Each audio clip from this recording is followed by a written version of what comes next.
kā Ezeja iela. Talsu novada muzejā iekāpt Talsos šobrīd var 2 reizes, vienā pat ļoti burtiski. Muzeja zāles grīda pārvērtusies par pilsētas karti, kas interaktīvi ļauj līdzdarboties izstādē un atrast, kur uzņemti pie sienām redzamie fotomirkļi. Talsu fotoklubu vadītājs uzskata, ka šis ir viens no izstādes veiksmes stāstiem. Jo visā visumā jau tāds ielu projekts ir ar zinām kultūru vēsturisku vērtību, viņš ir dokumentāls, bet tajā brīdī viņam varbūt nav tā mākslas spēka. Līdz ar to šis te varbūt piedod bišķiņ tādu to spēku izstādē. Izstādes nezināmais zināmajā Talsi 2024 darbi dažādos formātos dzīvo vairākās muzeja telpās. Lai gan fotogrāfiju skaitliski daudz, tā ir pavisam neliela daļa, kas atlasīta no vairāk nekā 6000 bilžu. Es vairāk skatījos uz detaļām, un man interesēja arī mašīnas.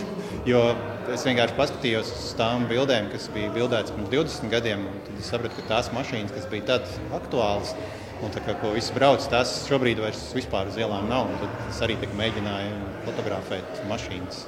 20 gadu laikā mainījies ne tikai pilsētas ielu skaits, to par 10 vairāk, bet arī projekta autori. Taču, kas interesanti, nejauši ir sakritība, ka gan toreiz, gan tagad to ir tieši 19.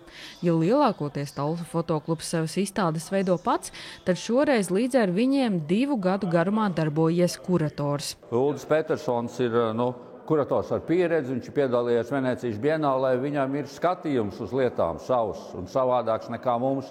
Un principā tā būtu jādara vienmēr, kad izstādes taisa izstādes kurators. Jo pašam autoram ir ļoti grūti distancēties no saviem darbiem. Viņām varbūt ir mīļš kāds darbs, kam nav īsti vērtības, lai viņu likt izstādē.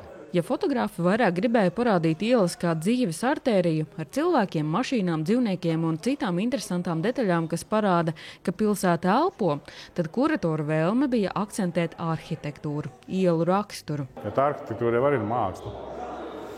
Mēģināt varbūt pastīties tos leņķus, pamainīt skatu punktus. Jā, viņi meklē, varbūt pārāk estētisko, tādu, kas skaisti. Ir sanācis. Izstāde Talsu novada muzejā būs apskatāma līdz marta beigām, un to papildinās arī sarunu vakari.